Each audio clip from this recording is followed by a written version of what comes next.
Warm water ఉందా మనకి brother? Warm water ఉందా?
నేను హాస్పిటల్ సూపరింటెండెంట్ ఏడీఎంని మాట్లాడుతున్నాను.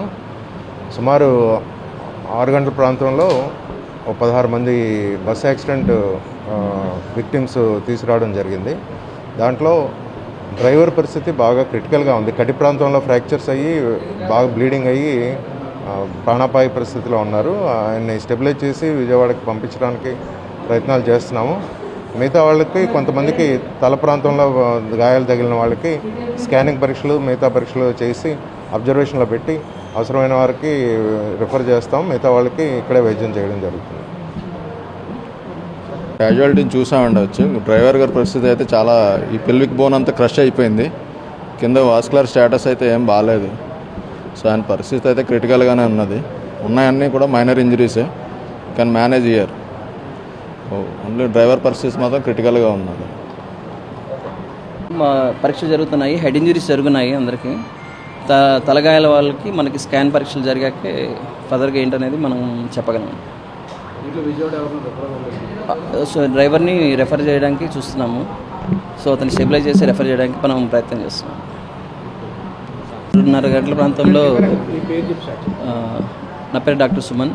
ఇక్కడ క్యాజువాలిటీ మెడికల్ ఆఫీసర్గా వర్క్ చేస్తాను, గవర్నమెంట్ హాస్పిటల్ ఏలూరు. సుమారు 1.5 గంట ప్రాంతంలో బస్సు యాక్సిడెంట్ వల్ల ఇక్కడ తీసుకురావడం జరిగిందండి. ఇక్కడ ఉన్న పేషెంట్లలో డ్రైవర్ పరిస్థితి క్రిటికల్గా ఉంది. మిగిలిన వాళ్ళకి వైద్య పరీక్షలు జరుగుతూ ఉన్నాయి. సో వైద్య పరీక్షల బేసిస్ మీద వాళ్ళని ఫర్దర్గా ఎలాగా డిశ్చార్జ్ చేయాలా, అడ్మిట్ చేయాలనేది డిసైడ్ అవ్వడం జరుగుతుంది. సుమారు 16 మంది.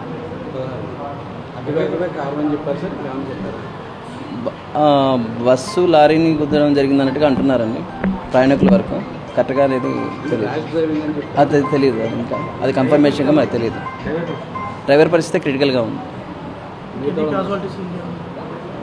టోటల్ క్యాజువాలిటీస్ సుమారు 16 మంది. నా పేరు సురేఖ అండి. హైదరాబాద్ మియాపూర్ నుంచి కాకినాడకి వెళ్తున్నామండి. పాపకి హెల్త్ బాగోక అక్కడ అడ్మిట్ చేద్దామని తీసుకెళ్తున్నామండి. అయితే సడన్గా ఇంకా బస్సులో ఏం జరిగింది అనేది తెలియదండి. లాస్ట్ ఒక 15 మినిట్స్ నుంచి చాలా ర్యాష్గా వెళ్తుందనమాట అండి బస్సు. పైకి ఎగిరి కింద పడుతున్నామండి అప్పటికే. కానీ సడన్గా లారీని ఢీకొనడంతో చాలా దూరం తిరగబడిపోయి దెక్కుని వెళ్ళిపోయిందనమాట అండి బస్సు కూడా. 8:30 అండి. 8:50 కండి. బస్సులో ఐడియా లేదండి, బస్సు ఫుల్ అయితే ఉన్నారండి. బాగానే డ్రైవ్ చేశారండి. ఇంకా ఒక 15 మినిట్స్లో చాలా ర్యాష్గా వెళ్ళడం, ఆయన మరి ఎందుకు అలా వెళ్ళారనేది మాకు ఒక తెలియదండి.